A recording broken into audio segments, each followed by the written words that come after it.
జత్తినాచరం గ్రామ ప్రజలందరికీ నమస్కారము. నేను చింతల రాజలక్ష్మి సాయిబాబా. నేను జత్తినాచరం గ్రామ సర్పంచ్ అభ్యర్థిగా పోటీ చేస్తున్నాను. ఈరోజు గ్రామ సందర్శనలో ప్రచారంలో భాగంగా నేను మా అత్తమ్మ వాళ్ళ ఇంటికి రావడం జరిగింది. అన్ఎక్స్పెక్టెడ్గా వచ్చాను. వచ్చి వాళ్ళు అప్పుడు వచ్చేటప్పుడు వాళ్ళు తింటున్నారు. నాకు కూడా కొంచెం పెట్టండి అంటే వాళ్ళు అన్నం పెట్టేసి నా కడుపు ఇవాళ దింపారు. రేపు కూడా నేను ప్రతి ఒక్కరి ఇంటికి అలాగే వచ్చి వారి సమస్యలను కనుక్కుంటూ ఉంటాను, వాళ్ళ సమస్యలను పరిశీలిస్తూ ఉంటాను. అలాగే యువత కానీ నా అక్క చెల్లెలు కానీ నా అన్నదమ్ములు కానీ ఎలాంటి సమస్య ఇలా ఈ గ్రామంలో ఎక్కడ ఏ సమస్య ఉందని నేను చెప్పినా ఖచ్చితంగా నేను తీర్చుకుంటూ వస్తాను. నేను నా భర్త సహకారంతో తనకు అనుభవం ఉంది, ఎక్కడ ఏ పని జరగాలంటే ఏం చేయాలి, ఏ మంత్రం కలవాలి, ఏ ఎమ్మెల్యేని కలవాలి నాకు అనుభవం ఉంది కాబట్టి ఆ అనుభవం అంతా నేను తీసుకొని ఆ గ్రామ అభివృద్ధి దిశగా నేను వస్తుంటాను. గ్రామంలో చాలా రకమైన ఇబ్బందులు ఉన్నాయి. ఒక గ్రామము ఆదర్శ గ్రామంగా తీసుకురావడానికి ఎలాంటి నేను పనులు చేయాలన్నా ఖచ్చితంగా నేను చేస్తూ ఉంటాను. నాకు నేను గెలిచినాక ఫస్ట్ చేసేది ఏంటంటే పరిశుభ్రత చేస్తాను. ఖచ్చితంగా గ్రామంలో పరిశుభ్రత లేదు, మోరీలు సాఫ్ లేవు. నేను వచ్చిన రోజు నుంచి నాకు అదొక్కటే బాధ ఎక్కువగా ఉంది. ఖచ్చితంగా అలాగే రైతుల గురించి కూడా వాళ్ళు పండించిన పంట ఎండబెట్టుకోవాలంటే కూడా సరైన బీటీ లేదు. అది నేను చూడడం జరిగింది. వాళ్ళకు ఖచ్చితంగా నేను హామీ ఇచ్చాను. నాకు ఒక అవకాశం ఇచ్చి నేను గెలిపిస్తే ఖచ్చితంగా బీటీ చేస్తానని. అలాంటి ప్రతి ఒక్క సమస్యని వాళ్ళ దగ్గరికి వెళ్ళి అడిగి తెలుసుకొని వాటిని పరిష్కరించే విధంగా నేను ఖచ్చితంగా సహాయం అందిస్తూ ఉంటాను. నాకు ఒక అవకాశం ఏంటి, నన్ను గెలిపించండి.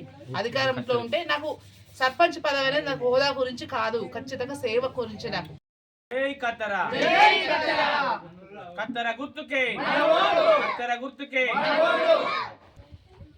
నేడు గ్రామ పంచాయతీ ఎన్నికల్లో భాగంగా మా చెప్తినాచార గ్రామంలో దళితవాడలో ఈరోజు ప్రచారంలో భాగంగా మేము ప్రచారం నిర్వహిస్తుండగా అన్ఎక్స్పెక్టెడ్గా మరి అవ్వ మా అక్క తింటుండగా ఒక బుక్క పెట్టమంటే మా ఇద్దరికి అన్నం పెట్టి మా కడుపు నింపింది.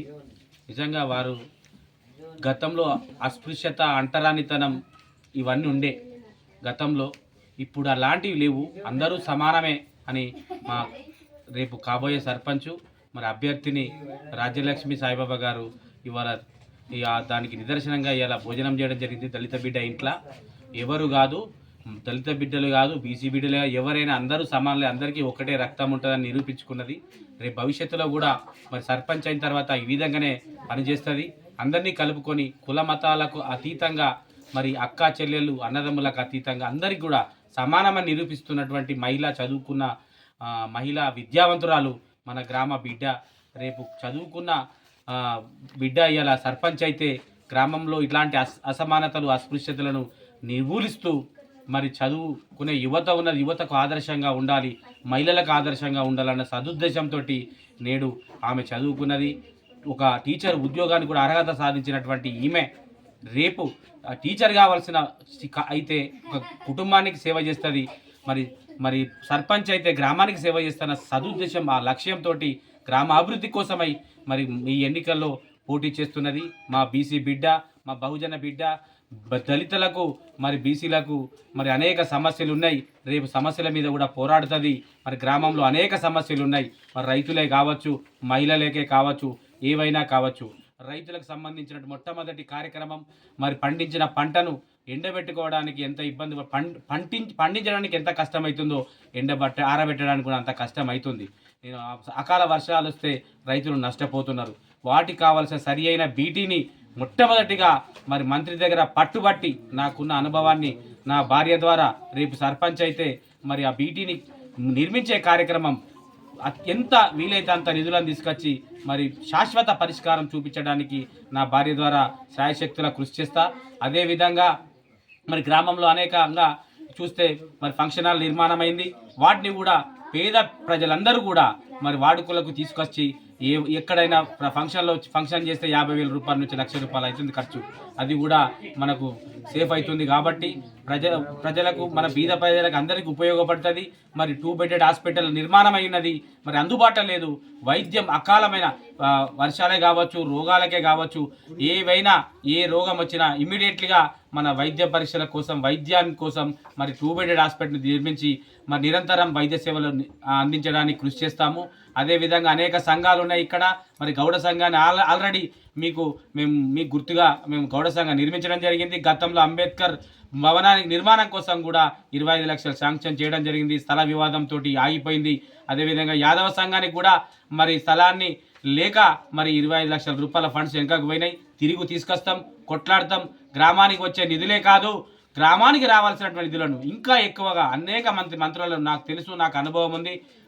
నిధులను గుంజుకొచ్చేటోళ్ళు, నిధులను పట్టుమని గ్రామాన్ని అభివృద్ధి కోసం పాటుపడే నాయకురాలు, రేపు కాబోయే సర్పంచి చింతల రాజ్యలక్ష్మి మా సాయిబాబా గారి గుర్తు కత్తెర గుర్తు మీద ఓటేసి మరి డబ్బాలు తిరిగే ఎదుటోళ్లకు దమ్మ తిరిగే విధంగా కొంతమంది వస్తున్నారు పగటి వేషగాళ్ళు.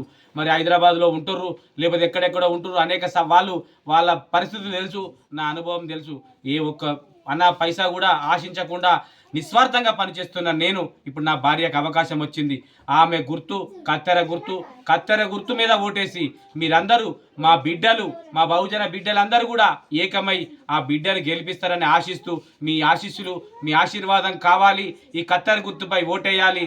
రేపు జరగబోయే 17వ తారీఖు బుధవారం రోజున ఉదయం 7 గంటల నుంచి 1 గంటల మధ్యాహ్నం 1 గంటల వరకే జరుగుతుంది. ప్రతి ఒక్కరూ ఓటు హక్కు వినియోగించుకొని మన సత్తా చాటాలని కోరుకుంటూ బహుజన బిడ్డను, ఆడబిడ్డను చింతల రాజ్యలక్ష్మి సాయిబాబా గారి కత్తెర గుర్తు మీద ఓటేసి గెలిపిస్తారని. జై భీమ్, జై కత్తెర గుర్తుకే.